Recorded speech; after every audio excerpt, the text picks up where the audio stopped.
जय गुरुदेवाय नमः। जय राधे श्याम की। आज हम आपको सुख सागर से चौथे स्कंद का 8वां अध्याय सुनाएंगे। ध्रुव चरित्र। मैत्री जी बोले, हे विदुर, अब मैं तुम्हें राजा उत्तानपाद के वंश का विस्तार सुनाता हूँ, जो मनु शत्रुपा से उत्पन्न हुए थे। प्रियव्रत और उत्तानपाद उनके ये दो पुत्र थे। इनमें उत्तानपाद के सुनुति और सुरुचि दो रानियां थी। राजा उत्तानपाद अपनी छोटी रानी सुरुचि से अधिक प्रेम करते थे, जबकि उनकी बड़ी रानी सुनीति के एक पुत्र ध्रुव उत्पन्न हो चुके थे और रानी सुरुचि को भी एक पुत्र था जिसका नाम राजकुमार उत्तम था। राजा ध्रुव को न प्यार कर रानी सुरुचि के नाते उत्तम को ही अधिक प्यार करते थे। एक दिन राजा उत्तानपाद सुरुचि रानी से उत्पन्न उत्तम नामक पुत्र को गोद में लिए खेल रहे थे। उसी समय ध्रुव बाल सुलभ चपलता से राजा की गोद में चढ़ने लगा। रानी सुरुचि देख रही थी। उसने कठोर शब्दों से ध्रुव से कहा, तू यह नहीं जानता कि केवल राजपुत्र होने से ही कोई राज्य सिंहासन का अधिकारी नहीं हो जाता। तू मेरी कोख में नहीं उत्पन्न हुआ है, इसलिए तू अधिकार से वंचित ही रहेगा। तुझे चाहिए कि भगवान की इस जन्म में आराधना करो, जिससे अगले जन्म में तुझको मेरी कोख से जन्म लेने का सौभाग्य प्राप्त हो।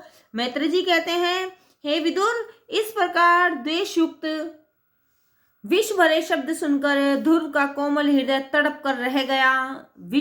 विवशता से चुप बैठे हुए पिता की ओर देखते हुए ध्रुव आतंक मनोवता से निसिहर उठे। उनके होठ कांपने लगे और सिसकते हुए अपनी माता सुनीति के पास चले गए। सुनीति ने पुत्र को गोदी में उठा लिया। उनको सोच द्वारा कही हुई सुनी हुई बातें याद आने लगी और संताप से वे फक कर रोने लगे। विवशता से विह्वल उनके बड़े बड़े नेत्र आंसुओं से छलछला उठे और एक दीर्घ उच्छ्वास के साथ उन्होंने कहना प्रारंभ किया, बेटा, तेरे लिए दूसरे कुछ भी कहें, किंतु तुझको किसी के प्रति अमंगल की भावना भी मन में न लाना चाहिए, क्योंकि ईश्वर भले बुरे सबका उचित फल देने वाला है। रानी सुरुचि ने जो कुछ कहा है वह ठीक ही है। निश्चय ही तू मुझ अतभागिनी के गर्भ से उत्पन्न होकर राज्य जैसे उच्च अधिकार तक नहीं पहुंच सकता। इसलिए तुझे चाहिए कि सुरुचि के व्यंग भरे शब्दों को सच्चे रूप से ग्रहण कर कार्य रूप में परिणत कर शीर्षशायी भगवान विष्णु के चरणों की सेवा में तन मन अर्पित कर दे। तू आज ही सब संकटहारी श्री हरि के चरणों में अपने को निश्चिंत छोड़ दे।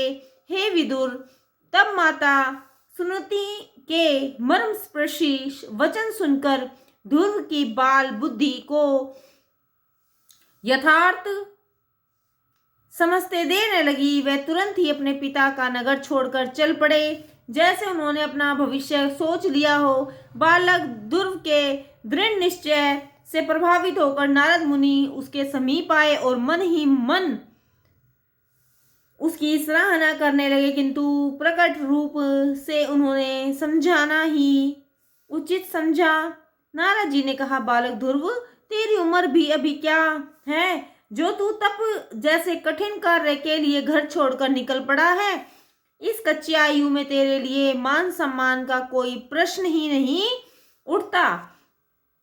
अपनी माँ की आज्ञा अनुसार तू जिस कठोर तपस्या के लिए चल पड़ा है वह कोई हंसी खेल नहीं है। बड़े बड़े योगी और कठोर यातनाएं सहने वाले तपस्वी भी विचलित हो जाते हैं। अतः तू व्यर्थ का हट छोड़ दे। नारद जी के इस उपदेश को सुनकर ध्रुव ने कहा, भगवान, आपके दुख सुख दोनों से बचने का जो उपाय बताया है, निश्चय ही शांति में मार्ग पर ले जाने वाला है, किंतु मुझ जैसे अल्प बुद्धि वाले उस स्थिति को तक नहीं पहुंच सकते। मैं संस्कारवश उग्र स्वभाव का भी हूँ। यही कारण है कि माँ सुरुचि के कटु वचन बार बार जलन पैदा कर रहे हैं और भूलने पर भी मैं उन्हें भूल नहीं पाता।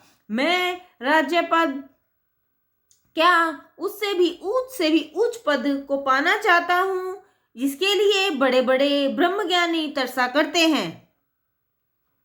आप ब्रह्मा के पुत्र हैं, इसलिए आप ऐसा मार्ग बताइए कि जिस पर चलकर मेरा अभीष्ट फलीभूत हो। मैत्र जी कहते हैं कि ध्रुव के इस संकल्प को सुनकर नारद मुनि बहुत प्रसन्न हुए। उन्होंने मीठे शब्दों में कहना प्रारंभ किया वत्स ध्रुव, तेरी माता ने जो भगवान हरि के चरणों में अनुराग करने की बात बताई है, वही एक ऐसा उपाय है जिससे भव बंधनों से मुक्ति मिल सकती है।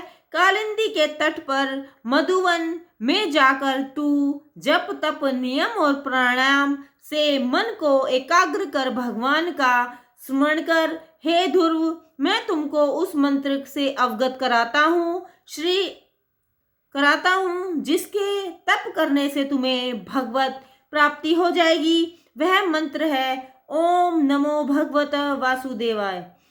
भगवान की पूजा जंगली फल फूल और विशुद्ध जल से करनी चाहिए।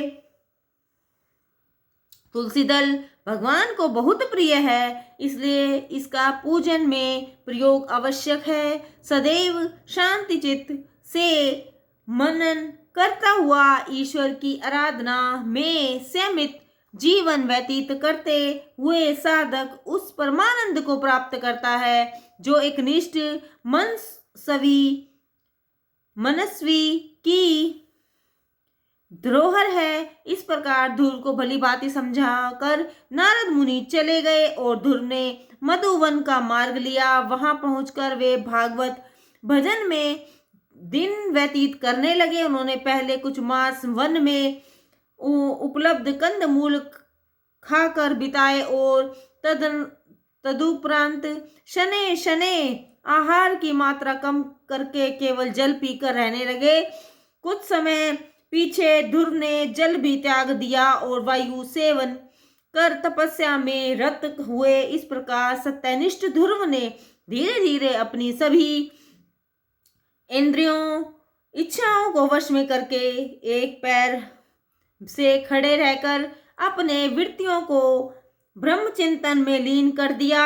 श्वास को ब्रह्मांड में चढ़ाकर उन्होंने उस सूत्र को तोड़ दिया जो वशिष्ठ को समशिष्ट से बांधे हुए हैं। चिर संचरित सनातन नियम में व्यवधान पड़ने से सभी जीवधारी